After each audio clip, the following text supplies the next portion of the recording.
On y va. Parfait. Bien. Vous avez déjà entendu parler de l'Ayurveda un peu? Oui. Un peu. Donc on va parler de l'Ayurveda ancestral ou originel, pas l'Ayurveda hindou. Et donc déjà pour situer un peu, on parle de ces deux Ayurvedas qui sont un peu différents. L'Ayurveda hindou est plein de dogmes, d'interdits, de bien, de mal, de bon et de mauvais. Dans l'Ayurveda originel, il n'y a pas tout ça, il n'y a pas de religiosité, et donc tout est adapté ou pas. Il n'y a pas rien de bon, rien de mauvais. Il n'y a pas d'interdit, on n'est pas végétarien spécialement, on n'est pas non plus viandard, on s'adapte selon son tempérament, l'ethnie de laquelle on vient, etc. Donc pas de dogme. Hein, c'est très différent. Même si les bases sont à peu près les mêmes. L'Ayurveda qu'on a en Occident est beaucoup l'Ayurveda hindou. Donc beaucoup deviennent végétariens et ne mangent pas d'ail, etc., etc. Alors que dans l'Ayurveda originel, pas du tout. Hein, c'est intéressant de voir déjà la différence. Donc on va parler de l'Ayurveda originel et non pas de cet Ayurveda hindou dogmatique, etc. Et pour parler de l'Ayurveda, on va parler de l'origine de l'univers d'abord, et pour expliquer le fondement, les lois de base de l'univers. On dit au départ, le créateur, pour créer le monde, a créé d'abord l'espace. Pour pouvoir mettre quelque chose, il faut un espace. Donc il crée l'espace. Dans l'espace va naître un mouvement, une intention très subtile, qui est le premier élément dans l'Ayurveda, qui est l'air, le mouvement. Et cet air va s'accélérer parce qu'il ne rencontre aucun obstacle. Il va s'accélérer très vite de manière exponentielle et va créer un échauffement. C'est le deuxième élément dans l'Ayurveda, c'est le feu. Et avec le feu vient la nécessité de compenser les deux premiers, va naître le troisième élément, l'eau. Ce sont les trois éléments constitutifs de tout l'univers. On parlera après d'éléments constitués. D'abord, on parle d'éléments constitutifs. C'est infiniment subtil. Hein, c'est à l'origine de toute la création.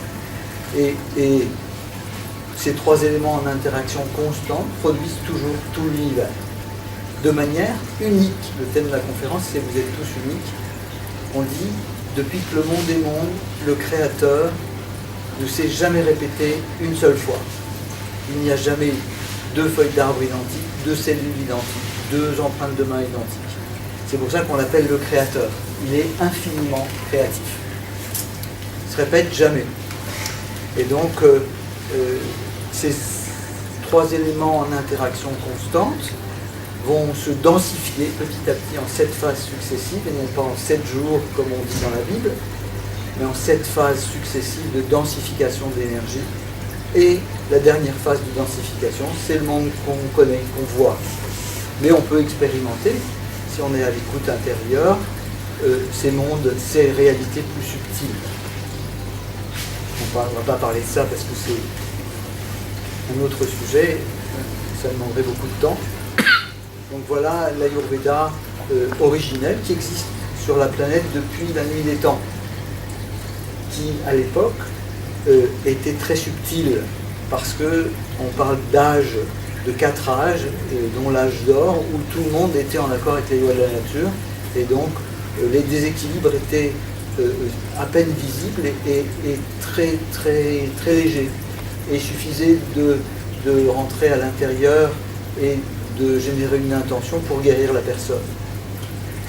Et avec les 4 phases vont vers le plus grossier, où l'être humain perd cette faculté à être en accord avec les lois de la nature, et donc les guérisons deviennent de plus en plus grossières, jusqu'à maintenant guérir avec les médicaments, les plantes, etc., etc.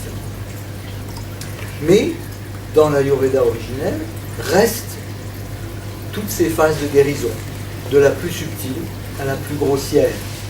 Et ici, on connaît plus que la grossière. Même en Inde, maintenant, on apprend l'Ayurveda, et en fait, on n'apprend que le côté grossier, et ça devient, en fait, des naturopathes.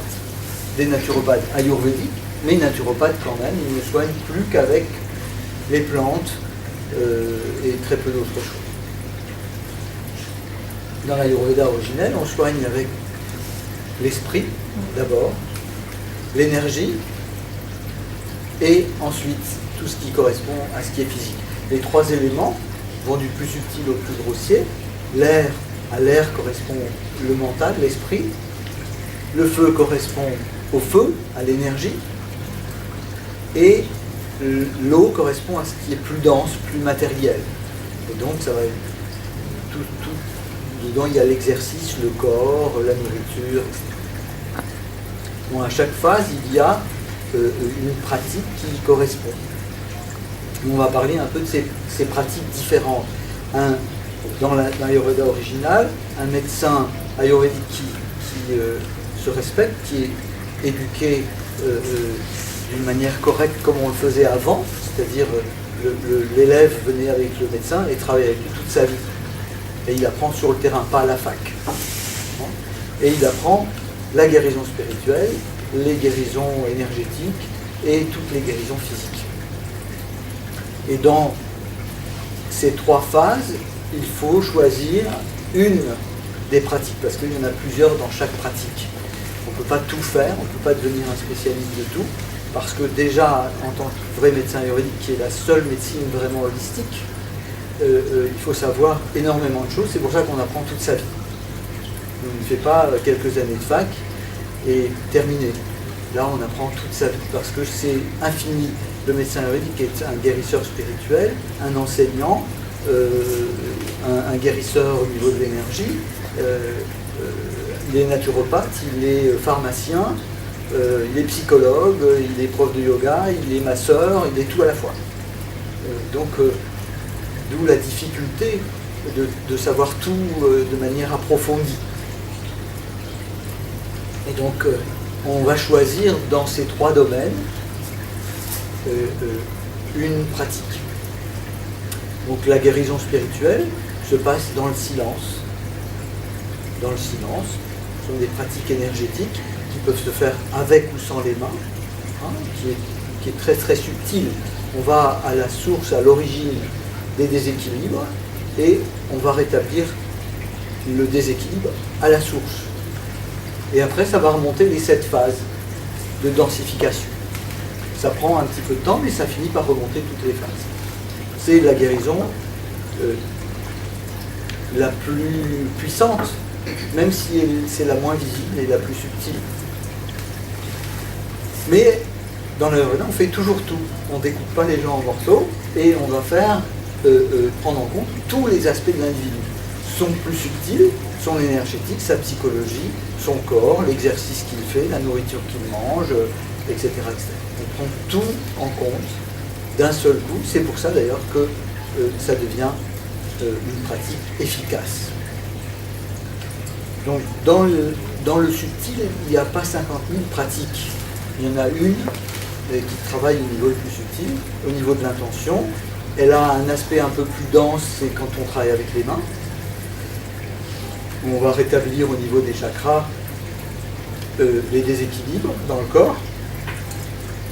Mais on ne va pas en parler énormément parce que il n'y a pas 36 000 pratiques à ce niveau-là. Elles ont quelques différences superficielles, mais au niveau subtil, c'est les mêmes partout. On travaille avec la source.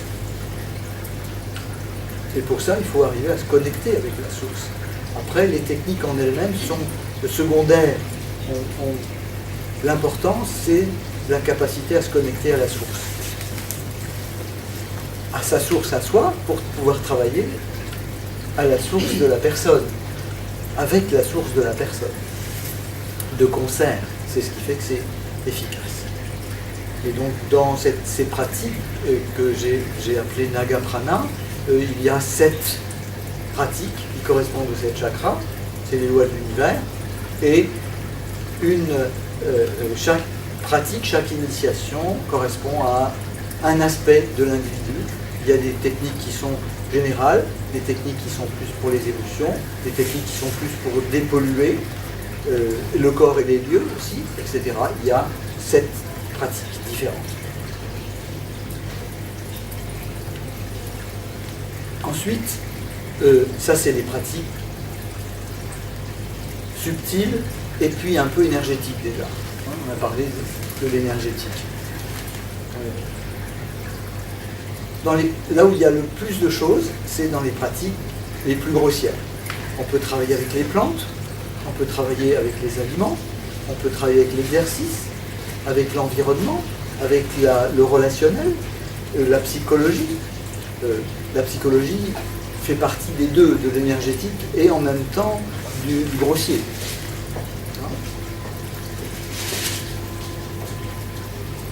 Et donc, il y a, même dans les choses qu'on utilise pour soigner, il y a un nombre incalculable de plantes. On peut travailler avec les cristaux, les minéraux. Avec les minéraux, déjà, on peut travailler l'aspect subtil avec les minéraux. On peut travailler aussi avec l'aspect plus grossier des minéraux. On fait des préparations avec les minéraux. On les réduit en poudre et on en fait des préparations. C'est très très puissant.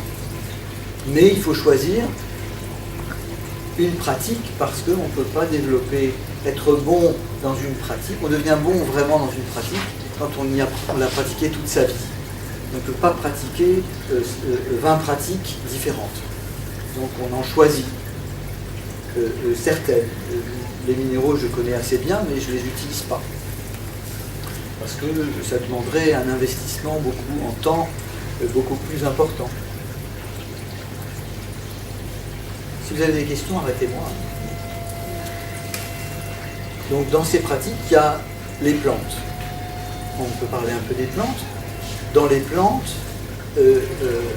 on peut travailler aussi avec l'aspect subtil des plantes, comme le fait les fleurs de Bach. Aussi, les fleurs de Bach maintenant sont faites de manière industrielle et il ne reste plus grand-chose dedans. Ça marche toujours un peu.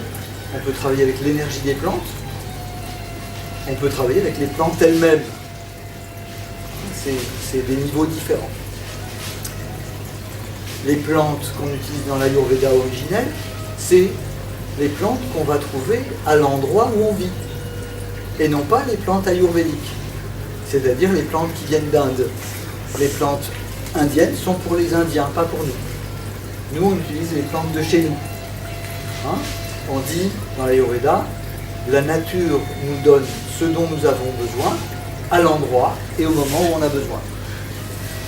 Et donc, on ne va pas les prendre les plantes d'ailleurs.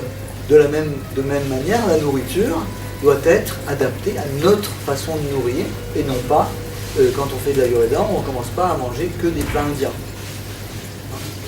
On mange ce que nous mangeons, simplement, on lui donne une forme adaptée à nous. La clé de la santé et du bonheur, c'est l'adaptabilité.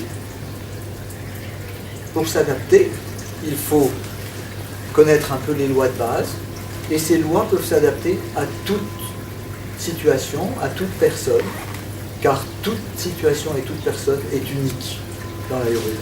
Il n'y a personne qui est exactement pareil, similaire à quelqu'un d'autre. Donc à chacun sa façon de se nourrir, et non pas une façon écrite par quelqu'un qui est soi-disant illuminé, et qui vous dit il faut manger comme ça.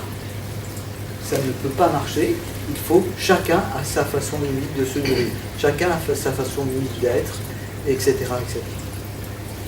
Pour pouvoir s'adapter, on dit dans l'Ayurveda, on a deux mains, la main de la connaissance et la main de l'intuition. L'intuition, c'est l'intelligence du cœur. Et donc, on dit la connaissance sans l'intuition est vide. On appelle ça le savoir. Et l'intuition sans la connaissance nous vide, nous fatigue. Parce qu'on n'est jamais sûr de notre intuition. Il y a toujours un flou artistique derrière l'intuition. Donc, il faut connaître les lois de base. Pas des concepts. Les concepts sont, par définition, inadaptés. Parce que ils sont valables dans l'instant où on le fabrique et pas à l'instant d'après. Dès qu'un concept reste le même, il est figé, on dit dans l'Ayurveda qu'il est bon. Tout concept figé, dire il faut être comme ça, il faut faire comme ça, l'éducation c'est ça, la façon de se nourrir c'est ça, c'est fatalement faux, car ça change tout le temps. Un jour on doit manger telle chose, le lendemain pas.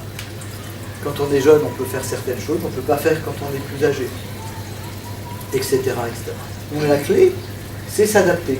On ne peut pas faire, se dire ça y est j'ai trouvé la façon unique de me nourrir et je garde ça toute ma vie. Impossible.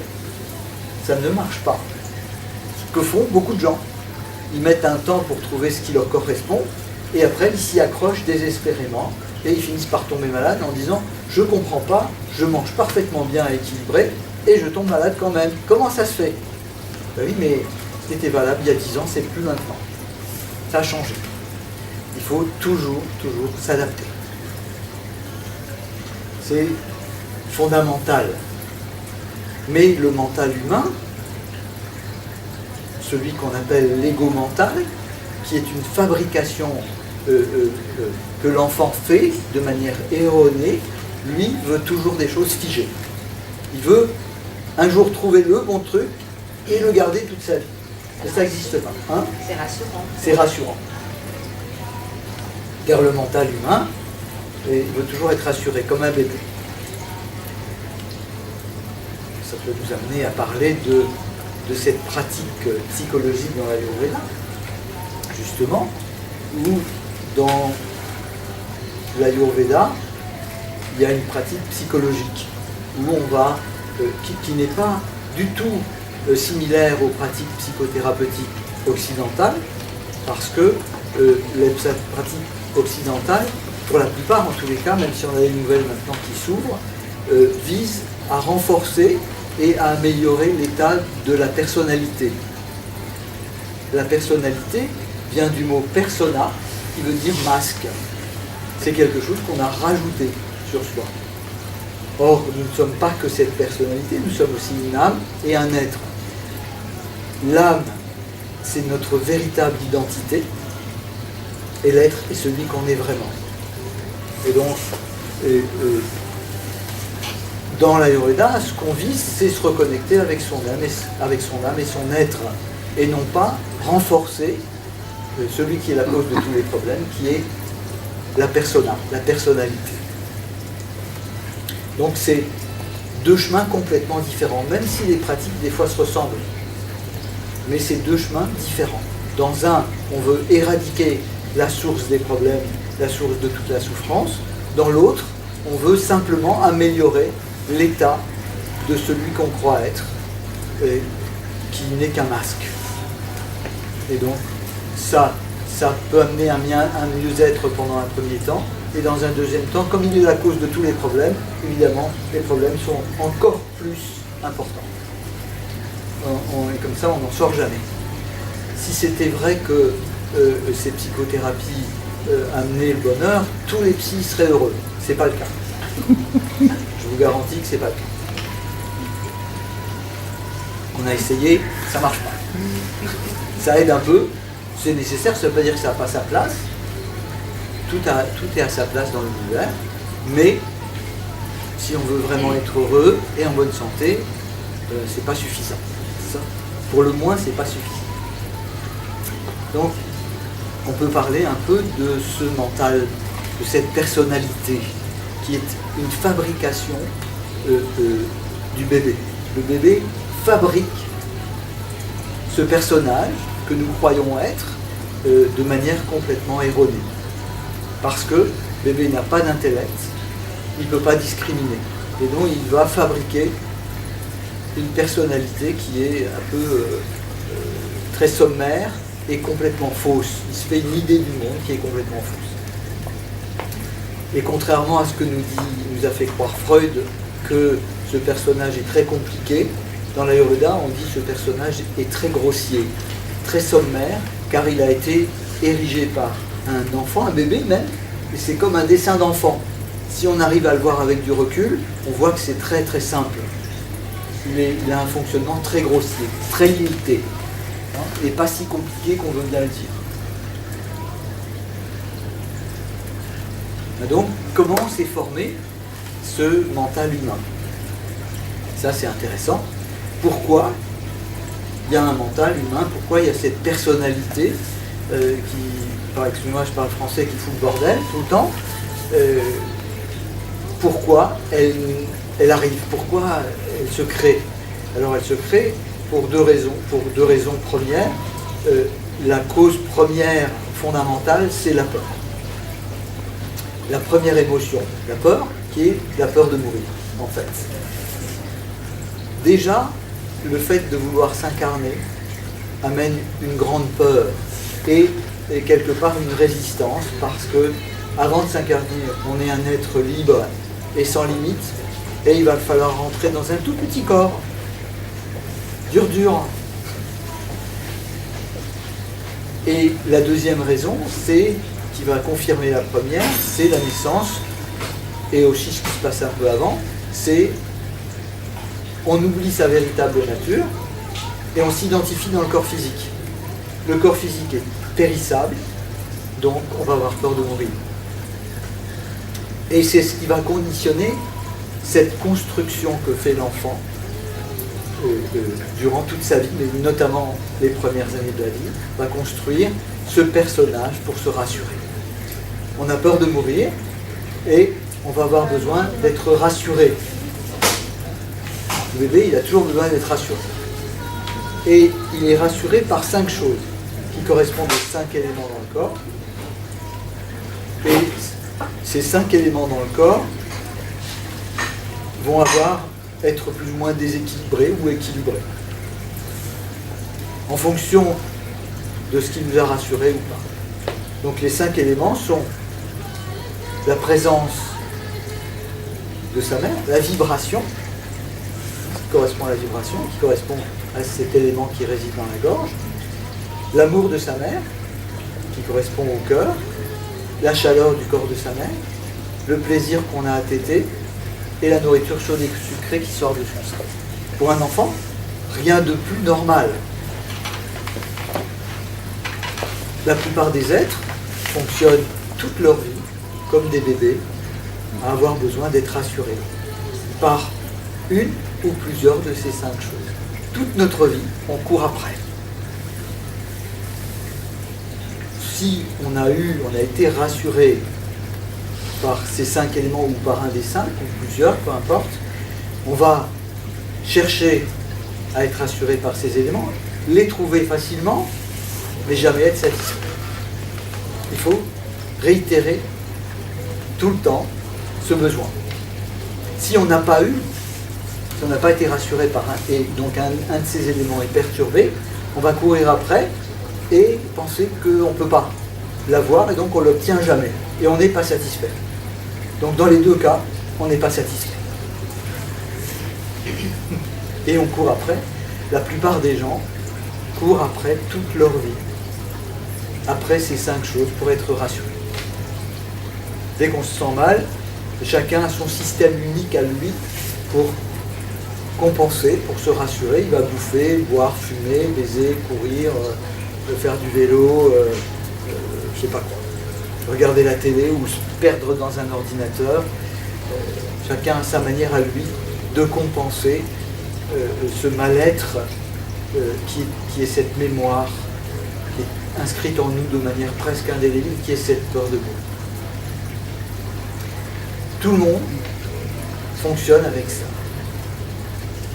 Donc la thérapie dans l'Ayurveda consiste à conscientiser cette peur pour la remettre en question, car elle n'est pas réelle. Pour un bébé, c'est normal d'avoir peur, car il ne peut pas vivre tout seul, et sa peur de mourir est en partie au moins réelle. Pour un adulte, elle n'est pas réelle, parce que le bébé, il ne peut pas vivre 3 jours tout seul. Au bout de 3 jours, il est mort. Mais un adulte, il peut très bien vivre tout seul.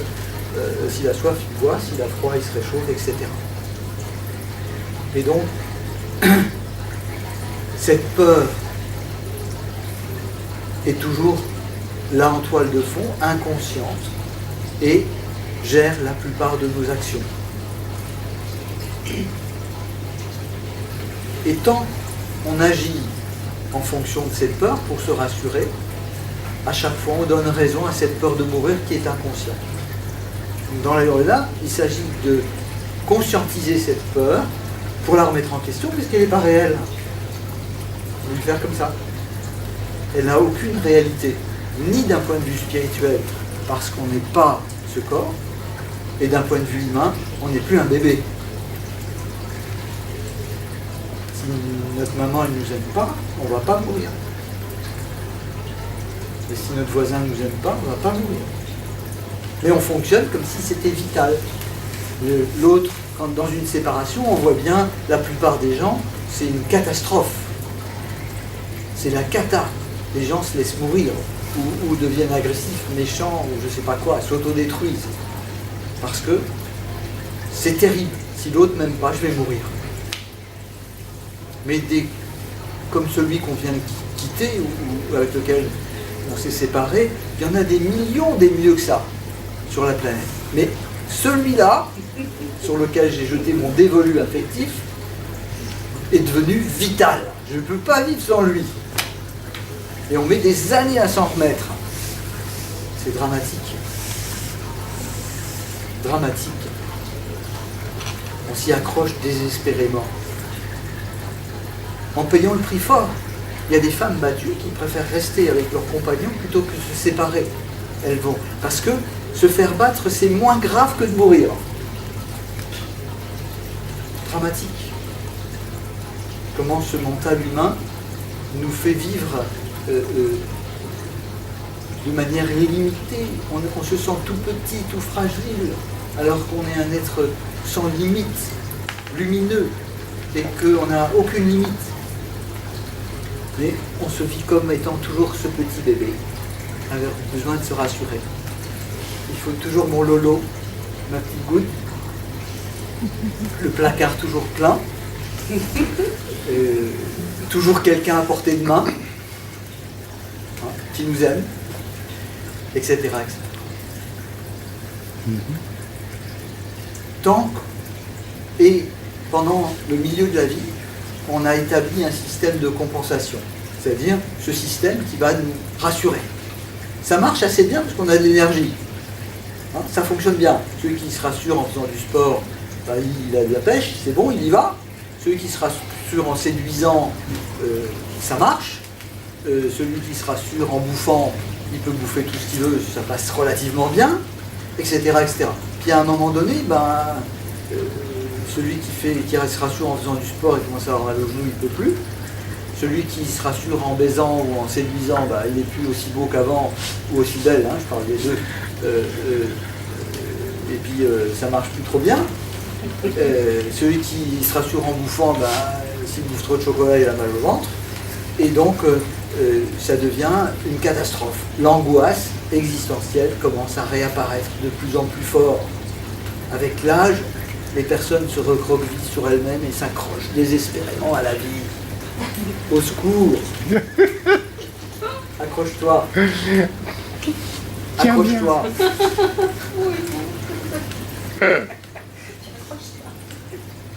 Donc voilà, cette pratique qui est relativement simple dans l'Ayurveda permet de mettre à jour ce processus, de conscientiser cette peur de mourir et de la remettre en question parce qu'elle n'est pas réelle, ce n'est qu'une mémoire. Il n'y a aucune raison, absolument aucune raison d'avoir peur. Sauf du gros tigre qu'il y a dans l'arrière-boutique, là, c'est pour ça qu'on ferme la porte, sinon on se fait bouffer. Donc, voilà. Oui, fermons la porte. Il vaut mieux.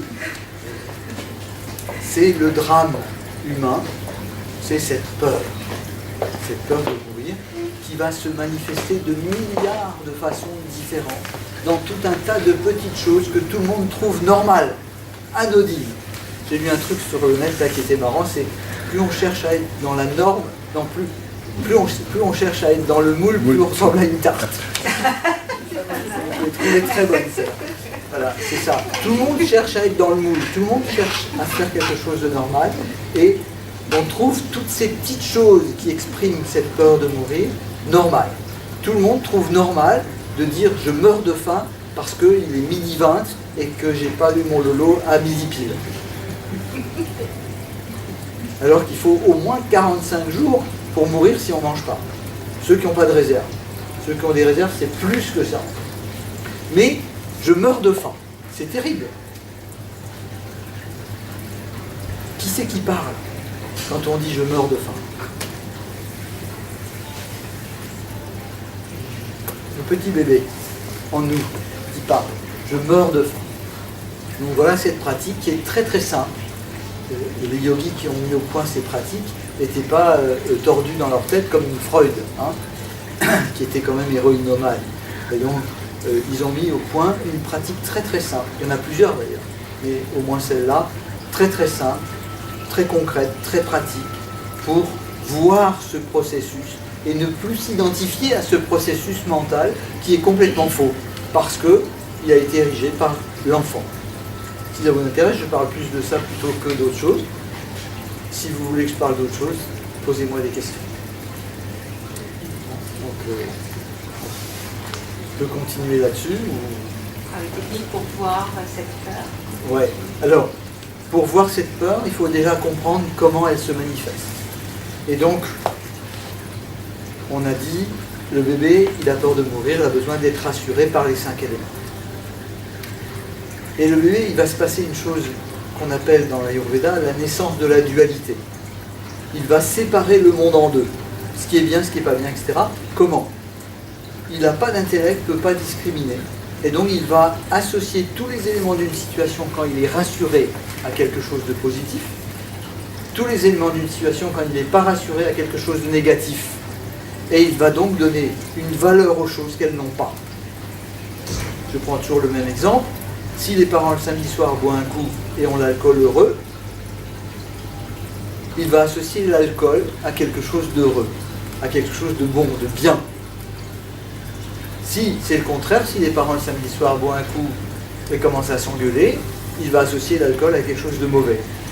Dans le premier cas où il trouve que l'alcool est bien, dans sa vie plus tard, dès qu'il va se sentir mal, il file au café, il ouvre la porte, ça sent l'apéro, il y a les potes, tout va bien.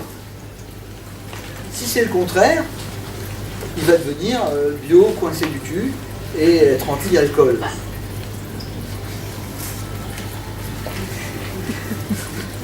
On est À moins qu'il ait pris de l'alcool bio. Hein.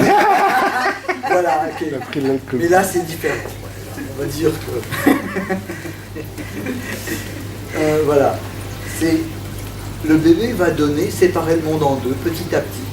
Et sans pouvoir discriminer, il va donner une valeur aux choses, à toutes choses qu'elles n'ont pas. L'alcool n'est ni bon ni mauvais. L'alcool est adapté pour certaines situations, pas pour d'autres, pour désinfecter une plaie magnifique, pour boire un coup en hiver, un petit digestif, très bien, quand il fait froid, c'est bien, ça réchauffe. Pour éteindre un feu, bah, c'est pas vraiment adapté. Ça veut pas dire que l'alcool est mauvaise. Hein? Et donc, en fait, tout le monde voit le monde à travers ces concepts que s'est fabriqué l'enfant de manière erronée. C'est pour ça que tout le monde discute pour avoir raison tout le temps. C'est moi qui ai raison, ça c'est bien, ça c'est pas bien, ça c'est bon. Non, non, mais je le prouve. Et on voit à la télé, tout le monde discute pour savoir qui a raison. Mais personne n'a raison car tous les concepts qui ne sont pas adaptés à l'instant sont faux. Tous, sans exception.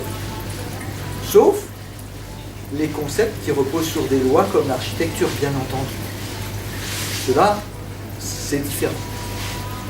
Mais tous les concepts psychologiques, toutes ces valeurs qu'on donne aux choses, sont toutes fausses. Y compris le concept, l'idée qu'on s'est faite de soi-même est fausse. Dans cette association d'idées que fait l'enfant, on se fait une idée de ce qu'on est qu'il ne faut surtout pas qu'on soit, et on se fait une idée de ce qu'on doit être, ou ce qu'on devrait être, pour être rassuré, pour être aimé.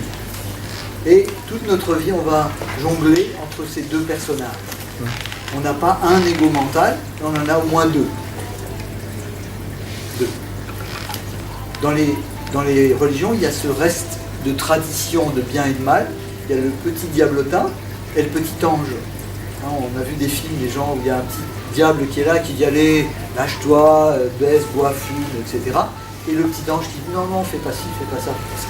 Alors évidemment, les religions l'ont interprété de manière dogmatique, en bien et en mal, alors que c'est pas comme ça que ça fonctionne. C'est juste ces deux personnages qui, de manière aléatoire, s'actualisent dans l'instant pour dire ça c'est bien, ça c'est pas bien. Comme ça, c'est bien que tu sois, comme ça, c'est pas bien. Tu dois être gentil, tu dois être comme ci, tu dois être comme ça. Puis des fois, j'arrive pas à être gentil. Hein. Et donc là, je m'en veux terriblement. Et la notion du subconscient et inconscient, comment... Et la notion du subconscient, c'est déjà... La cause est déjà cette peur de mourir qui est insupportable et donc on la rend inconsciente. Déjà. Après, tout ce mécanisme qui devient normal, hein, qui rentre dans la norme, devient inconscient.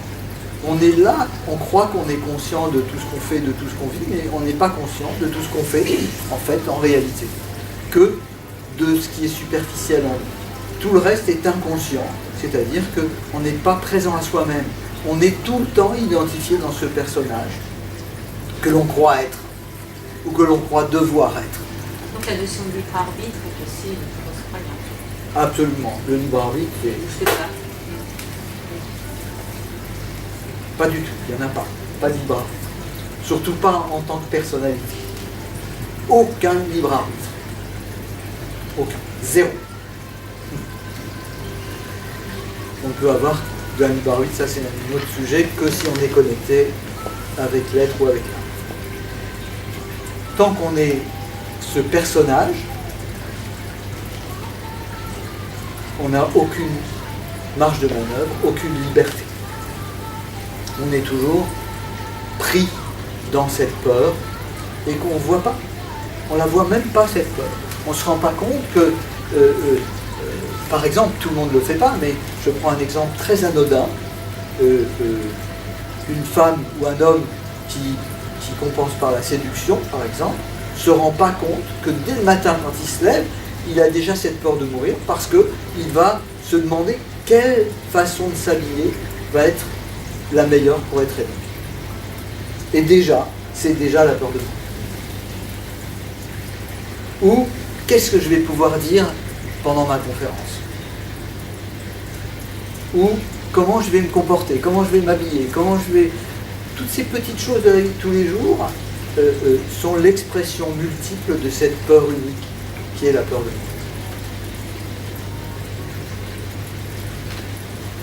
Donc, cette pratique consiste à se connecter au moins avec son âme. Les gens disent méditer, moi je préfère dire s'intérioriser, c'est plus humble. Hein? La plupart des gens sont incapables de méditer. Au moins s'intérioriser, on est un tant soit peu en connexion avec l'âme ou avec l'être, et à partir de là, tout d'un coup, on peut voir ce qui est inconscient devient conscient, on peut voir le fonctionnement de notre mental. La difficulté, c'est de rester conscient. Dans la vie de tous les jours, c'est très très difficile. La plupart du temps, on est perdu dans l'action, on est perdu dans cette peur qui guide toutes nos actions, tous nos faits et gestes, toutes nos paroles, et donc on est incapable de prendre ce recul. Donc il faut apprendre à faire un exercice. On fait du yoga, du tai chi, ce qu'on veut, ce qui nous correspond, pour essayer de se calmer un petit peu. Un temps soit peu. Et quand on est plus calme, tout d'un coup, on voit, tiens là, je suis en train de penser ça, mais je ne dis pas pourquoi, j'ai la trouille. J'ai la trouille. J'ai la trouille de dire ce que je pense. Ou bien même, je dis quelque chose que je ne pense pas. Mais en temps normal, on ne s'en rend même pas compte. C'est devenu tellement habituel, dans la norme, normale, comme la carte. On ne s'en rend pas compte. C'est normal de fermer sa gueule, c'est normal de ne plus bouger. On est comme ça, on ne bouge plus.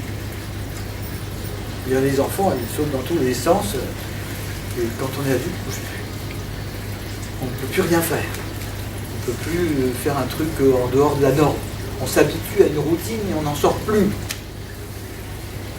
Un de ces quatre, c'est bien, on lâche tout et on va dormir dans une grotte. Hein? On va faire un truc extravagant, on a toutes les possibilités. On a le droit de se marrer un peu. De se sentir un peu libre et pas rester toujours coincé dans ce truc-là. Pour ça, il faut se libérer de ce mental qui est une construction erronée à partir d'un mental d'enfant qui est à peine constitué, qui commence à se constituer. L'intellect de l'enfant commence à naître à partir de 2-3 ans. Et il se termine dans l'Ayurveda à 21 ans. C'est pas pour rien qu'on était adulte avant à 21 ans. Maintenant, à 18 ans, il n'est pas fini, complètement. Il est mature normalement, à 21. Il y en a, c'est jamais. C'est ce que je me disais.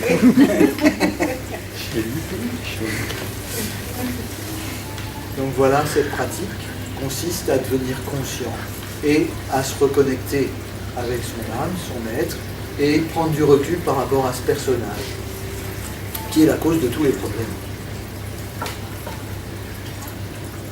Si vous avez des questions sur le sujet, sinon on peut passer à un autre. Un autre, c'est-à-dire Sujet. La nourriture, les pratiques au niveau physique, etc. Ah, la nourriture. La nourriture. Dans la nourriture, qui est un autre sujet, la nourriture doit être adaptée à chacun. C'est la difficulté. Comment s'adapter à soi? On ne sait pas trop, on a des habitudes et on croit que c'est bien. On a lu un truc d'un personnage qui a plein de diplômes et qui a écrit un bouquin sur la meilleure façon de se nourrir, comme le général Ducamp, là, comment il s'appelle, Ducamp. Un médecin illustre quand même, il a détruit la santé de milliers de personnes parce que il a fait un régime en disant voilà, tout le monde doit faire ça pour maigrir. C'est n'importe quoi. Et donc, pour chacun, ça doit être unique. La façon de se nourrir est unique. Alors comment s'adapter? Il faut connaître les lois de base. À peu près.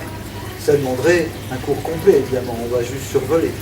Mais il faut s'adapter. Les lois de base, c'est déjà savoir qu'on doit s'adapter en fonction de son tempérament, le tempérament ayurvédique, on en parlera un peu après si vous voulez, de son âge, de l'ethnie de laquelle on vient, du temps qu'il fait, de la région où on habite, de l'activité qu'on a. On ne mange pas pareil si on est maçon que si on est assis dans un bureau toute la journée, etc., etc. Il y a énormément de paramètres à prendre en compte. Donc il faut au moins connaître un peu les lois de base, et comme je le disais tout à l'heure, à partir de là, faire fonctionner son intuition.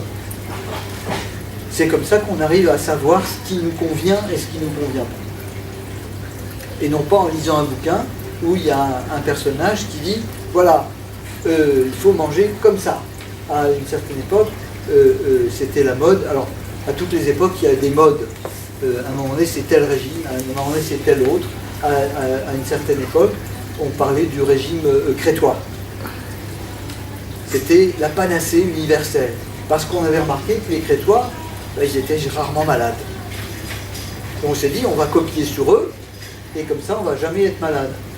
Une fois en conférence, c'est quelqu'un qui m'a demandé, qu'est-ce que vous pensez du régime crétois? J'ai pas pu m'empêcher de répondre, c'est spontanément, j'ai dit, le régime crétois, c'est pour les crétins, pas pour nous.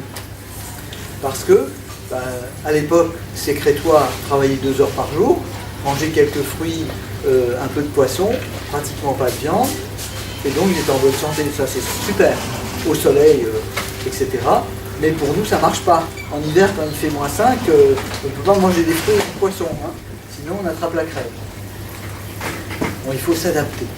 Il n'y a pas de régime pour tous et pour tout le temps. Et est-ce que la nourriture a une valeur médicinale? Absolument, sans aucun doute. Et c'est un peu compliqué de parler de cela parce que ça demande tout un préalable. Mais oui, absolument. Chaque aliment, il y a dans l'Ayurveda, je vais essayer de survoler ça un peu rapidement pour qu'on comprenne, il y a les 3 éléments de base, hein, l'air, le feu et l'eau. Et donc, le tempérament qu'on est composé de ces 3 éléments, toujours, mais en quantité différente. Et ça va donner 7 tempéraments. Soit avec un élément qui est vraiment dominant, les autres sont secondaires, soit avec 2 éléments dominants, et ça va donner 7 types de gens, qui correspondent aux 7 couleurs de l'arc-en-ciel, aux 7 jours de la semaine, aux 7 notes de musique, etc. C'est des lois de base de l'univers. Une fois qu'on connaît son tempérament, c'est une dynamique, hein, c'est une fréquence vibratoire. On a tous une fréquence vibratoire, tous une couleur. Et donc, elle est unique parce qu'il y a plein de degrés. Cette fréquence vibratoire nécessite au niveau subtil de prendre ce qui nous ressemble. Si on est feu, par exemple. Je vais y venir. Et au niveau grossier, il faut prendre le contraire. C'est-à-dire faire et manger un peu ce dont on n'a pas, ou en petite quantité. D'accord ? Si on est feu, c'est-à-dire on a beaucoup de chaleur, ben, il faut prendre des aliments qui sont un peu rafraîchissants. Pas que. Il faut prendre de tout, mais un tout petit peu plus des aliments rafraîchissants. Mais pas toute la vie. Au début, avec l'âge, on se refroidit. Celui qui est feu se refroidit moins vite que les autres, mais il se refroidit quand même, parce que la mort, c'est quand on est froid. Hein. Les personnes âgées sont tous frileuses. Et donc, il faut commencer par prendre des aliments un peu rafraîchissants, et plus on avance en âge, moins il faut prendre des aliments rafraîchissants et prendre des aliments qui sont équilibrés, puis après réchauffants. À la fin de sa vie, il faut manger des aliments réchauffants. Le cru et les jus de légumes, comme c'est la mode en ce moment, c'est une catastrophe quand on a passé 40-50 ans. Pourquoi? Parce que c'est rafraîchissant. Et si on veut mourir, ben, on veut se rafraîchir, on va se rafraîchir plus vite. C'est la bonne recette pour se rafraîchir plus vite et devenir frileux. C'est bien quand on est jeune, pas quand on est plus vieux. Quand on est plus vieux, il faut éviter tout ce qui est trop rafraîchissant. Hein? C'est pour ça que quand on connaît l'eau, on va s'adapter. On sait que quand on est jeune, on doit prendre un peu plus de ça que les autres, mais avec l'âge, il faudra se calmer. Même si on sait que dans le cru, il y a plus de nutriments que dans le cuit. Ça, c'est très occidental. Oui, il y a plus de nutriments. Ça, c'est l'esprit occidental. Il dit, parce qu'il y a telle chose, ça va être bon ou mauvais. Mais c'est pas comme ça que ça fonctionne. L'aliment, il n'est pas que nutriments, il est aussi énergie, il est aussi vibration, il est aussi adapté ou pas à soi. Et même s'il y a beaucoup de nutriments, on regarde, il y a toujours cette histoire dans le Veda, c'est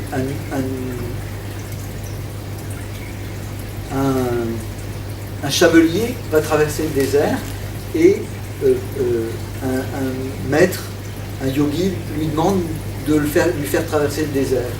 Donc le chamelier est honoré et donne le meilleur chameau à ce maître et lui donne une bonne réserve d'eau et tout. Et donc les voilà qui traversent le désert. Et il rencontre un homme qui est en train de mourir de soif.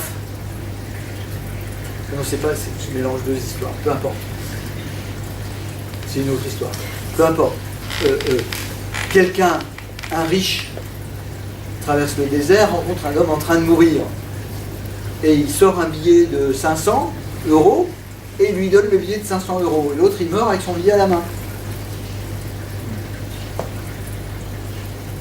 Tout ça pour dire que la meilleure chose qui existe est celle dont on a besoin dans l'instant, pas celle qui a, elle n'a pas de valeur. 500 € dans le désert n'a aucune valeur. Par contre, une goutte d'eau, oui. Elle est plus importante que 500 €. C'est ça que ça veut dire. Mais l'esprit humain dit, parce qu'il y a ça, ça va être bon. Par exemple, c'est la mode en ce moment du goji. Le goji, Ah, les baies de goji. des baies de goji. Ah oui. C'est la mode en ce moment. Tout le monde bouffe des baies de goji en hiver parce que c'est plein de vitamines, plein d'oligo-éléments, plein de machins extraordinaires. Ça ne les empêche pas de tomber malade. Si c'était vraiment si efficace, on ne tomberait pas malade. Mais on tombe malade quand même. Pourquoi? C'est un fruit, qui plus est, exotique. Et c'est un fruit qui rafraîchit. En hiver, il ne faut pas qu'on se rafraîchisse. Mais parce qu'il y a des nutriments dedans, et plein d'oligo-éléments, et plein de vitamine C, on dit c'est bon. Ben non, c'est pas bon. C'est ni mauvais d'ailleurs. C'est juste pas adapté. Surtout pas en hiver. Parce que ça vient d'ailleurs. Ça vient d'un pays chaud. Pour les gens de là-bas, oui, c'est bien pour eux. Il n'y a pas d'hiver. Ils peuvent en manger toute l'année. Mais nous pas. Les gens en hiver boivent du jus d'orange pour avoir de la vitamine C. Et ils investissent dans les mouchoirs. Alors les gens me disent, mais où je la prends la vitamine C? Dans le chou, il y en a plus que dans l'orange. Persil. Dans le persil. Le persil, ça pousse pas trop en hiver. Dans le... Poivron. Hein? Poivron. Poivron, Voilà, hiver. en hiver, ça pousse pas. Oui, c'est l'été. Dans le chou est bourré de vitamine C. Ah oui. Dans les patates, il y a plein de vitamine C. Hein? Donc, mais c'est toujours le mental humain. Il est partiel, il est très limité. Donc il prend une chose à la fois. Il ne prend jamais en compte tous les paramètres. Et donc il se perd dans des détails. Et il ne se rend pas compte qu'il prend ça. Il va prendre des trucs, il attrape la crève, il grossit et il se dit merde, mais je bouffe bien quand même. Comment ça se fait? Je bouffe bio, je mange des salades, des machins, des trucs, très peu de viande et tout, et j'attrape la crève. Comment ça se fait? Ah oui, c'est qu'il y a quelque chose qui ne va pas. C'est que c'est pas adapté.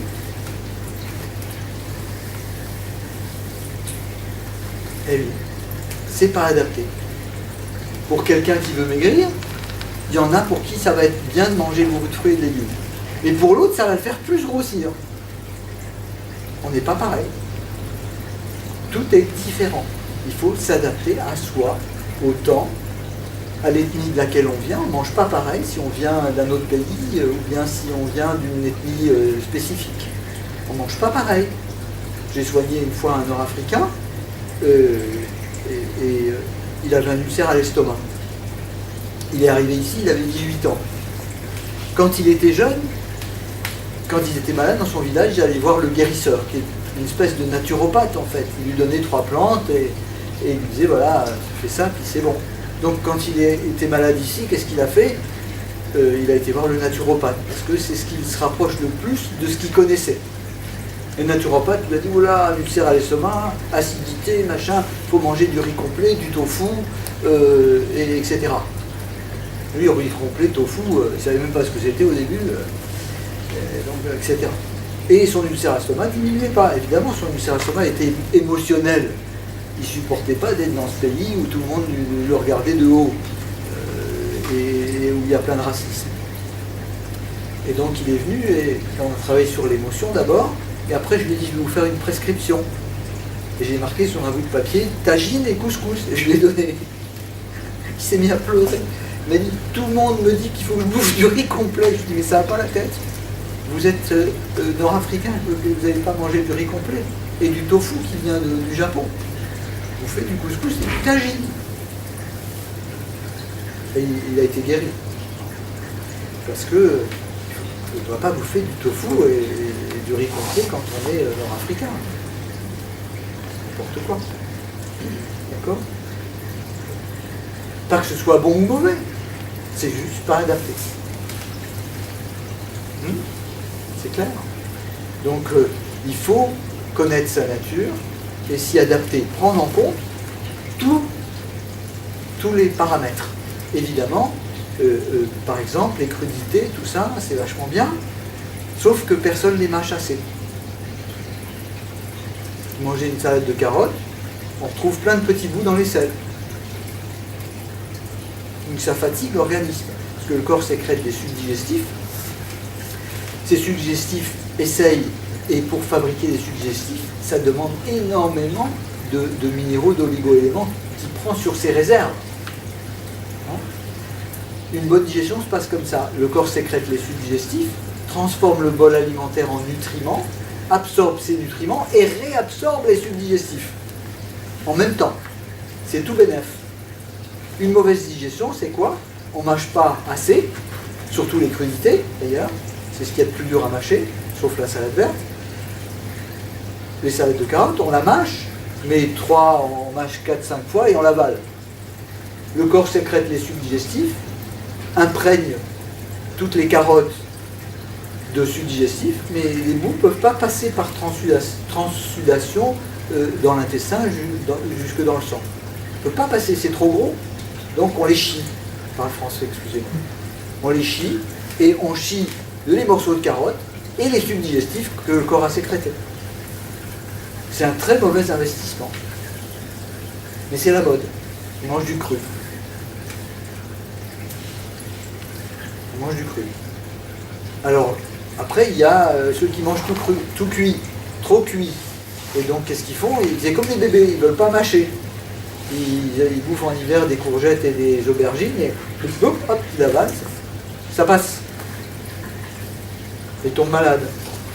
Donc, dans l'Ayurveda, on a un moyen terme qui s'appelle le cru cuit. On va cuire les aliments très peu, mais ils sont quand même un peu cuits. Ils vont être plus faciles à mâcher et ils gardent tous leurs nutriments. Intéressant. Donc il faut connaître son tempérament et s'adapter. Mais s'adapter, l'adaptabilité permet de s'adapter à chaque instant. Pas une fois pour toutes. On ne mange pas pareil quand on est jeune, quand on est vieux, quand on fait beaucoup d'exercices, quand on n'en fait pas. C'est connu, quand on va faire du ski et quand on n'a rien foutu toute l'année comme sport et qu'on va au ski, le soir on a faim, hein, on bouffe. C'est normal. On dépense plus, on mange plus. Il y a des gens qui mangent beaucoup même s'ils dépensent rien.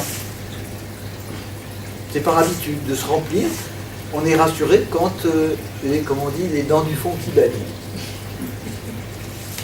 Quand on est plein jusque-là, ça va mieux. Pendant 1 heure ou 2. Au bout de 2 heures ou 3 heures, on a envie d'un bout de chocolat, et puis je sais pas quoi.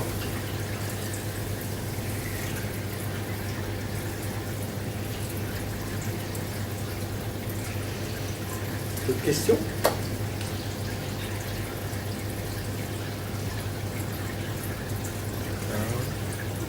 Là, on a parlé de la psychologie, de cette pratique psychologique.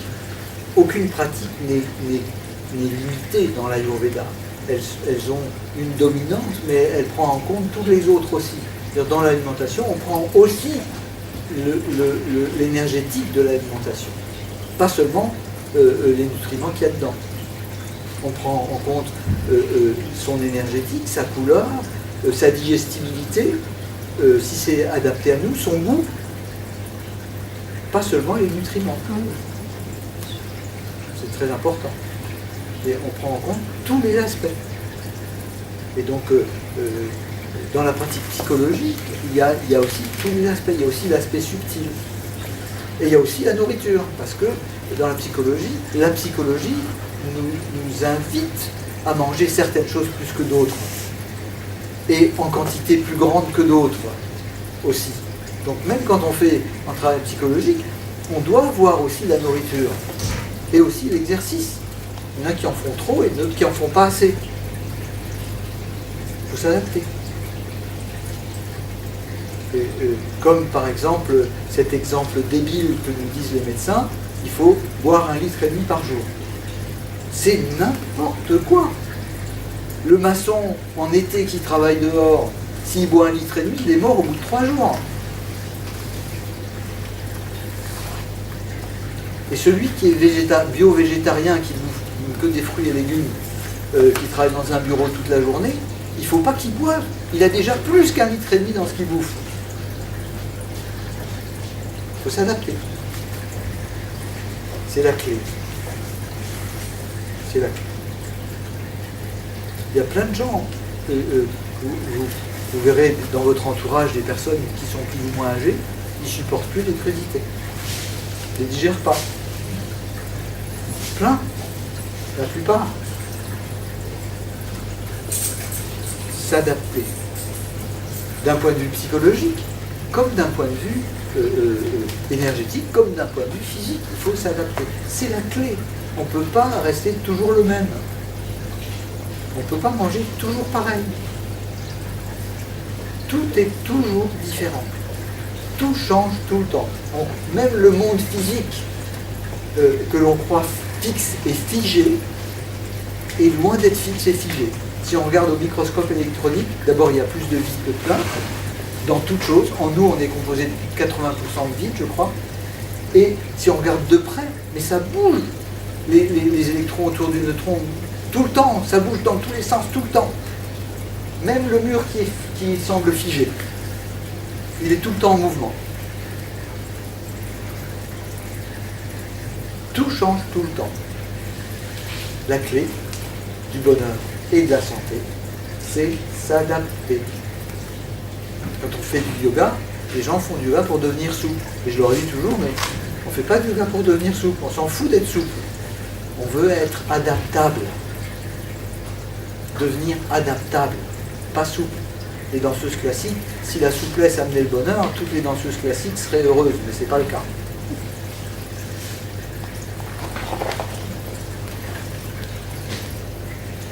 C'est s'adapter. On s'en fout d'être souple.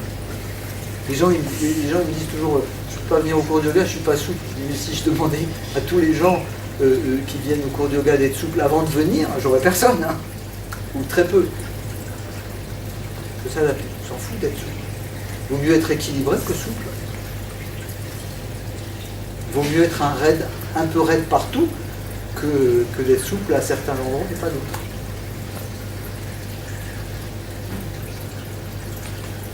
Donc, quand les gens me disent, quand je les reçois en individuel, je leur demande comment vous mangez, ils me répondent presque tous, parce que c'est tous des gens un peu bio, machin, ils me disent, ah moi je mange équilibré. Quand je leur demande ce qu'ils bouffent, mais je me dis, voilà, il y a du boulot là. Les 3/4 du temps, c'est complètement à côté de la plaque. C'est pas du tout adapté à ce qu'ils sont. Et je leur dis, vous venez pour tel genre de problème, ben vous faites exactement ce qu'il faut pour l'avoir. Au niveau de la nourriture, au niveau de la psychologie, au niveau de votre activité, au niveau... Vous avez la bonne recette pour avoir tel genre de maladie ou de déséquilibre. Maintenant, est-ce que ça vous intéresse que je vous dise ce qui va régler le déséquilibre? Mais il faut arrêter de faire ça. Comment? Je bois des jus de légumes et fruits tous les matins parce qu'on m'a dit que c'était bon. Hein, j'ai soigné une jeune fille il n'y a pas longtemps, 25 ans, plus de désir. Alors elle vient, je lui dis comment vous mangez? Elle dit, ah, je suis allé voir une naturopathe, je ne vous dirai pas le nom parce que tout le monde la connaît. Elle m'a dit de manger des jus de légumes et fruits et tout ça, c'est la mode en ce moment. Et donc tous les matins, au lieu de manger son petit déjeuner habituel, je faisais un smoothie avec mangue et compagnie. Et à midi, pareil, etc., une salade, etc. le soir. Au bout de 5 ans, plus de désir. Et tout le temps la crève. Et tout le temps fatigué, là. J'arrive plus à me lever le matin. 25 ans. C'est grave, hein? Alors je lui demande qu'est-ce qu'elle mange. Ah, équilibré, hein? La naturopathe, elle m'a briefé là-dessus, je fais pas d'écart, hein? Oh. Quand j'ai vu ça, je lui dis, oulala, va falloir arrêter tout ça. Elle me regarde, elle me dit, ah, c'est quand même vachement bien, non? Je lui dis, non, vous mangez tout froid. C'est pas étonnant que vous deveniez froide. Quand je lui ai expliqué, elle a dit, ah bon? Du coup, elle a arrêté, elle a recommencé à manger des tartines de pain complet, de la purée d'amande, un peu de viande, etc. Elle était devenue végétarienne aussi. 3 semaines après, elle revient me voir et je lui dis alors comment ça va? Elle me dit, ah ben ça va mieux. Hein. Mon mari il est content. 3 semaines seulement. Ça allait déjà mieux. En hiver, des jus de légumes et fruits. Dramatique. Parce que le mental humain est toujours partiel. Il voit toujours les choses petites. Il ne voit qu'une chose à la fois. Il ne peut pas avoir une vue d'ensemble. La conscience est toujours ouverte à 360 degrés. Elle perçoit tout en même temps. Mais le mental, il peut voir qu'une petite chose à la fois. Donc il va prendre en compte un petit aspect de la nourriture. Soit parce que c'est bon au goût, soit parce que quand on est un peu plus évolué, on prend en compte les nutriments qu'il y a dedans, les vitamines et les minéraux, etc. Chacun voit un tout petit bout. On ne voit jamais l'ensemble.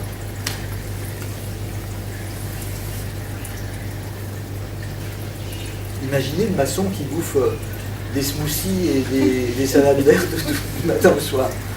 La brouette de béton, elle ne se lève plus. Hein. Au bout de 3 jours, il n'arrive plus à lever la brouette. C'est clair.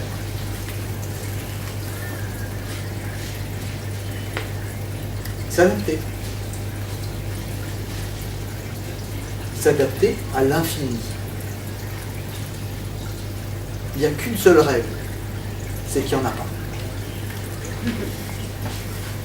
Il y a des lois, mais il n'y a pas de règles. Dès qu'on s'accroche à quelque chose, c'est que c'est fou. À tous les niveaux, que ce soit spirituel, psychologique, énergétique, ou physiologique, ou physique, si on a des règles, elles sont fausses. C'est irréversible. Règle égale faux. On ne peut pas en sortir. Parce qu'une règle est toujours figée. On doit s'adapter. Pour ça, il faut être dans l'écoute. Connaître les lois de base et être dans l'écoute. Comme ça qu'on s'adapte aux autres, comme ça qu'on s'adapte aux situations, à la nourriture, à l'environnement. On s'adapte. On ne crée pas le moins de problèmes possible. Pour ça, on doit s'adapter.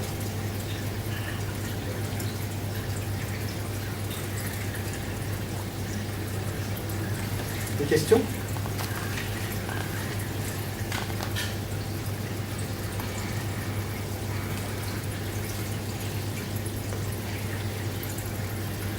Encore un autre sujet que vous voulez aborder ou une question sur la nourriture ? Bon, après, ces 7 tempéraments dont on parlait tout à l'heure, qui sont composés des 3 éléments en quantité différente, en pourcentage différent, donnent 7 classifications. Tout dans l'univers rentre dans ces 7 classifications, dans ces 7 tempéraments. La nourriture, l'énergétique, tout, sans aucune exception. Donc il y a 7 types d'aliments, 7 types de plantes, 7 grandes familles de plantes. 7 notes de musique, 7 jours. Comme par hasard, il y a toujours 7 jours. Hein. C'est bizarre, depuis la nuit des temps, il y a toujours 7 jours. Et comme par hasard, tout le monde mange à midi depuis la nuit des temps. C'est bizarre. Quoi. C'est des lois. Des lois. Dès qu'on déroge à ces lois, on est en déséquilibre. Et donc, on va avoir une souffrance ou une maladie. Il faut toujours s'adapter à soi. Si on prenons un exemple, au niveau subtil, on dit dans l'Ayurveda, il faut prendre ce qui nous ressemble, ce qui a la même fréquence. Hein? Si on veut travailler avec l'énergie des plantes, par exemple, il faut travailler avec une plante du même groupe que nous. Si par contre on veut travailler au niveau subtil, comme les fleurs de Bach ou bien l'homéopathie, il faut absolument que ce soit du même groupe que nous. Si par contre on prend la plante pour son aspect grossier, hein, ce qui la compose, on prend l'opposé. L'opposé de notre tempérament ou de notre pathologie. La pathologie, c'est le déséquilibre. Le tempérament ne change jamais dans la vie, la pathologie, oui. Hein, on peut avoir, quand justement on a lu un livre qui nous a invités à être végétariens alors qu'on ne devrait pas l'être, on va devenir froid. Évidemment, même si on est feu, on va développer une pathologie froide. Donc là, on prendra des aliments qui nous réchauffent, même si on est déjà feu. Il faut s'adapter. Au niveau subtil, ce qui nous ressemble. Au niveau grossier, l'opposé.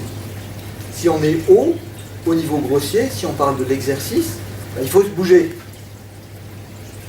L'eau, il a un peu tendance à stagner, comme les qualités de l'eau. L'eau, elle est un peu, elle bouge pas. Si on la secoue pas, vous mettez de l'eau dans un bol ou dans un bocal, vous revenez 1000 ans après, elle n'a pas bougé. Donc, il faut la réchauffer, la secouer. Donc, chaque tempérament a ses façons de faire qui lui correspondent. Niveau subtil, qui lui ressemble. Niveau grossier, qui est l'opposé. Mais nous, on lit un bouquin, on dit il y a tel minéraux, donc c'est bon pour moi. Pas du tout. Des fois oui, des fois on tombe juste. Mais très rarement, parce qu'on n'a pris en compte qu'un élément. Mais tout est toujours tout. On est tout nous tout le temps. Et on est composé pas que d'une chose. Au moins de ces 7 niveaux. Il faut prendre en compte tout. Sinon, là on se plante. C'est très... on est en Occident, on est un peuple très mental. Très mental. Et on dit en Occident, je pense, donc je fais. Et je pense, donc je suis. Ce qui est complètement faux. Même quand je pense pas, je suis. Hein. Quand je dors, je pense pas, et je suis quand même. Je pense, donc je fais. Je pense que c'est bien, donc c'est bien. Mais c'est tout à fait le contraire. On ne doit pas penser que c'est bien, on doit sentir que ça l'est. Pas penser, ou percevoir que ça l'est. C'est autre chose que de penser que c'est bien. On a tous des concepts et des a priori. On rencontre quelqu'un qui est bien habillé, si on est de ce type-là, on va dire ouais, c'est quelqu'un de bien. Et tous les babacools qui passent dans le coin, c'est des connards. On est tous le con de quelqu'un d'ailleurs, hein, plusieurs fois d'ailleurs. Et moi, quand j'étais plus jeune, j'étais 68 ans, dès que je voyais un képi, j'ai la moutarde qui me montait au nez. Hein. C'est n'importe quoi. Il y a des gendarmes qui sont très sympas. Et dès que je voyais un babacool, c'était quelqu'un de bien. C'est n'importe quoi. Des gens qui me plaisent dans tous les milieux, et d'autres qui me plaisent moins dans tous les milieux. Il n'y a pas de règle. Ce sont que des concepts, des a priori, qui sont tous, sans exception, faux.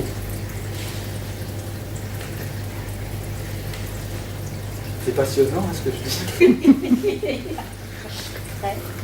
L'eau. Donc le tempérament est lié à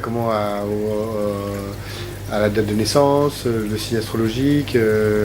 Oui. Ouais. Entre autres, et surtout à ce qu'étaient nos parents. D'accord. Car les chiens ne peuvent pas faire des chats. La fréquence vibratoire des parents conditionne la fréquence vibratoire des enfants. Les enfants ne peuvent pas être à l'opposé de ce que sont les parents. Impossible. Sinon, ça foutrait le bordel dans les familles, je pense. Un couple de tempérament haut qui fabriquerait un élément air, il pourrait pas le tenir en laisse. Hein. C'est impossible, ça ne fonctionnerait pas. C'est quoi un tempérament R? Oui. C'est moi. Mais, Alors, c'est quoi un tempérament R?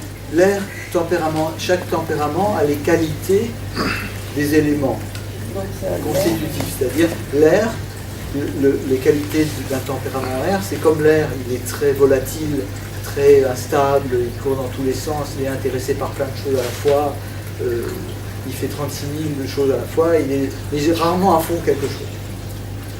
Il bouge tout le temps. Un tempérament haut est tout le contraire. Il est comme l'eau, très stable. Si on la secoue pas, elle bouge pas. Il pense qu'à bouffer, à être en famille, et être tranquille et pas faire trop d'exercice. Et donc, si l'enfant il est à l'opposé de ce que sont les parents, c'est une catastrophe. Mais les parents, ils peuvent être air et eau, ou eau et feu, j'en sais rien. Oui, il faut qu'il y ait au moins un élément commun. S'il y a un élément commun, ça va. Et s'il n'y a pas d'élément commun, c'est la cata. Et feu, c'est quoi le tempérament feu? Parce que air, ça bouge tout le temps. Le feu, Oui, ça c'est bouge. quelqu'un qui est très dynamique, Dynamique. comme le feu. Ouais. Le feu, L'action. il se répète jamais, il est très créatif. Le tempérament feu, c'est quelqu'un qui est très activiste, qui travaille beaucoup, qui ne perd pas une minute. J'ai encore 3 minutes avant la conférence, je travaille, etc. Moi, ils ont ça. Et donc, voilà, c'est quelqu'un qui est très, qui aime bien être sur le devant de la scène, c'est souvent les patrons, etc. Ce qu'on voit bien, le feu est très visible, on le voit, on le remarque partout. L'eau, il est moins visible. Et l'air, il est invisible, il fait que passer. Les tempéraments changent aussi en vieillissant. Non. Ça se stabilise. Ça stabilise un Par peu. exemple, l'air ou le feu, le chat dominant peut devenir moins dominant qu'il ne l'était. Oui, mais il reste compense toujours le avec même. un autre. Oui, il reste dominant, mais compensé avec un autre. Il est plus, ça dépend du travail qu'on fait, on acquiert un peu de ce qui nous manque, on maîtrise un peu mieux ce qu'on est, etc., etc. Oui, mais le tempérament est toujours le même. La fréquence est toujours la même. Le Par changement. l'alimentation, on peut quand même modifier un petit peu l'excès de feu ou d'air. Bien sûr, oui. On peut acquérir un peu ce qui nous manque, mais la fréquence vibratoire ne change pas. Jamais. Est-ce qu'on est en termes de pourcentage, je dirais, sur les trois éléments, ne bouge jamais. Ne bouge pas. On apprend à les gérer. Voilà. C'est ça. Par exemple, on développe une pathologie qui va être compensatrice. Oui. Il y a certaines pathologies qui ne sont pas mauvaises. Hein? C'est-à-dire un peu d'excès d'eau chez un tempérament feu, c'est pas mal. Ça le compense un peu, ça le calme un peu. Pas que ça dure trop longtemps, parce qu'après ça devient vraiment dommageable. Mais un peu, c'est pas grave. Après, c'est quand même. Enfin, c'est un peu des cases. On peut être un peu de tout, non? Un peu de... De tout. Les non? trois, on a les Enfin, trois. je veux dire, On est toujours les trois. On a toujours les Ah, trois, voilà. avec On des est- taux différents. Ah, d'accord, ok, je comprends. Il y a toujours Ah ouais, les mais trois ah, éléments. Chacun. Ah non. d'accord. Il ne peut pas y avoir qu'un seul élément. Ah, on est les trois, mais Il y a avec un toujours les demi. trois Voilà. qui sont en interaction, mais avec un pourcentage différent. Voilà. Ah, et il n'y a pas des cycles. Des... Cycles. Non. Au niveau du tempérament, non, il n'y a pas de cycle. Et en vieillissant, on n'acquiert pas un peu plus d'eau qu'on a. On acquiert de l'eau, mais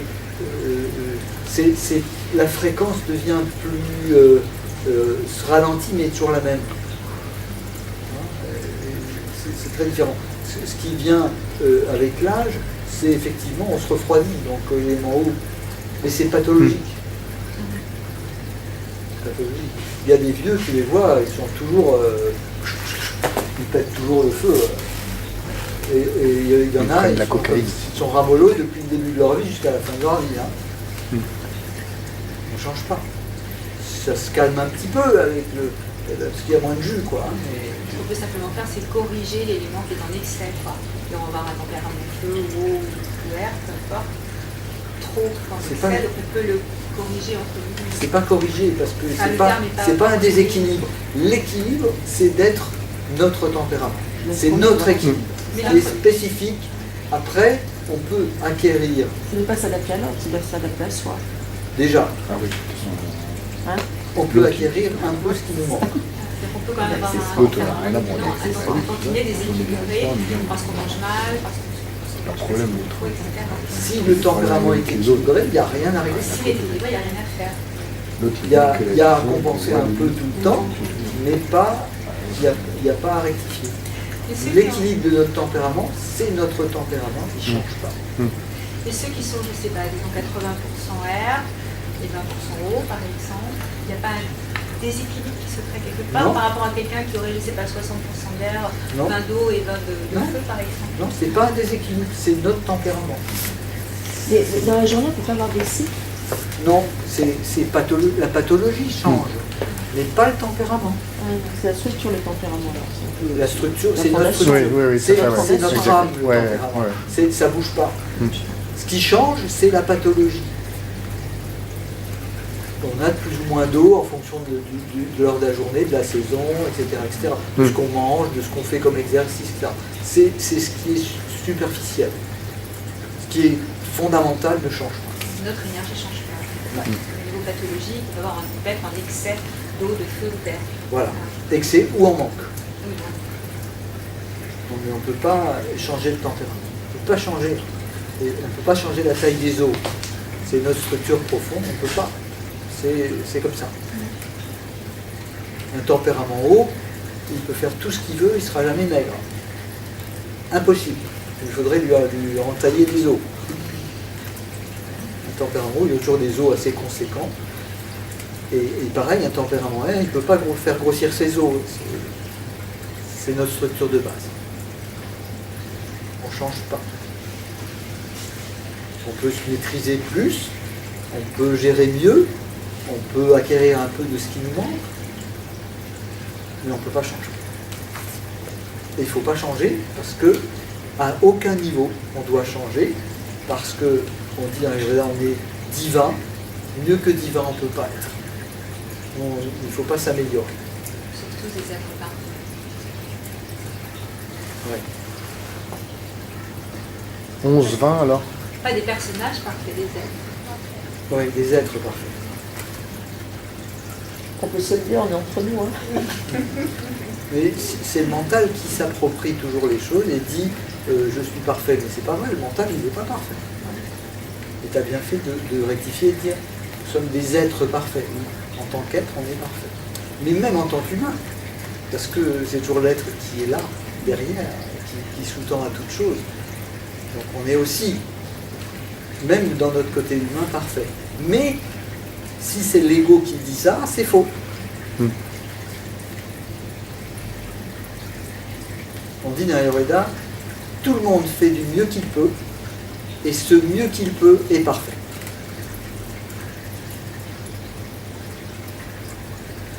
Il est parfait. Et le mental humain trouve que c'est jamais assez bien. Jamais. Il n'est jamais satisfait. Il faut toujours mieux, plus beau, plus grand, plus de choses. C'est jamais parfait. Toujours insatisfait. Il ne se sent jamais rassuré. Il nourrit toute sa vie sa peur. Il lui donne raison. Chaque fois qu'on compense, on donne raison à la peur. Donc, quand on donne raison à la peur, ben, elle grossit tout le temps. Et finit par être un monstre. Mais on n'est jamais satisfait. Jamais. Faire autant de choses qu'on veut, on n'est jamais satisfait. Jamais. Et le mental dit toujours, il est toujours dans le passé ou dans le futur. Il dit, quand j'aurai, je serai. Ou je pourrai. Quand j'aurai des sous, je m'achèterai maison et je serai enfin heureux. Mais ça ne marche pas du tout. Parce que le jour où j'ai la maison, putain merde, j'ai plus un moment à moi, il faut que je nettoie tout le temps la grande maison, il faut que j'aille passer la tondeuse alors que j'ai pas envie, etc., etc. Jamais content. Quand j'aurai le prince charmant. Ça n'existe pas. Et si, Faut trouver le cheval avant. quand je rencontrerai le prince charmant, ou la princesse charmante, je serai enfin heureux, ou heureuse. Et on le trouve. Super. Putain, mais qu'est-ce qu'il est chiant. Il veut toujours ce que je ne veux pas lui donner, il veut toujours me transformer autrement, il me dit toujours que ce que je fais c'est bon. Ça marche jamais. On dit quand je pourrai aller habiter à tel endroit, je vais être heureux. On regarde les cartes postales sur les îles, je vais aller habiter dans les îles, qu'est-ce que c'est le bonheur. Et on ne voit pas sur les cartes postales les moustiques qui t'empalent, comme disait l'autre. L'image est belle.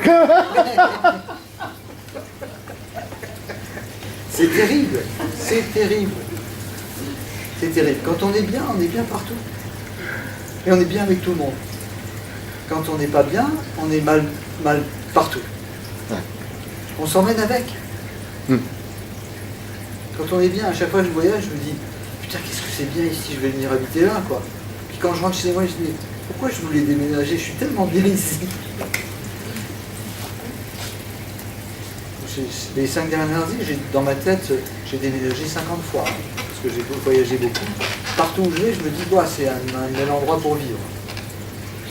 Mais chaque fois que je rentre, je me dis, putain, c'est super chez moi, pourquoi je vais aller ailleurs?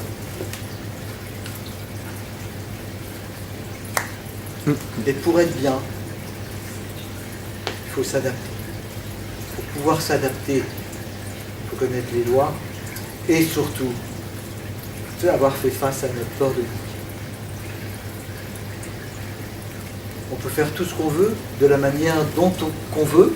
Il n'y a pas qu'une pratique, hein, Ayurveda ne veut pas l'exclusivité. Mais si ça ne passe pas par faire face à cette peur, ça marche pas. D'une manière ou d'une autre. Chacun a sa manière. Il y a 36 000 manières. Hein. On ne veut pas d'exclusivité. Si on ne fait pas face à cette peur, rien ne marche. Ça calme un peu, ça améliore un peu, ça ne dure pas. Il n'y a pas le choix. Il y a le choix du moyen, mais il n'y a pas le choix de cette cause profonde. Il n'y a pas le choix.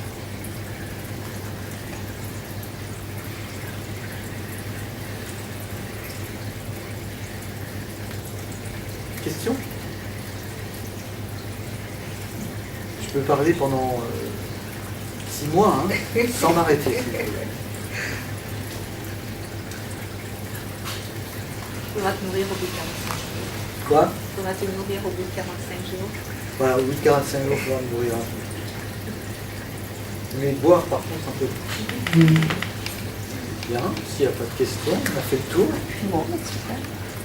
Merci. Merci. Avec plaisir.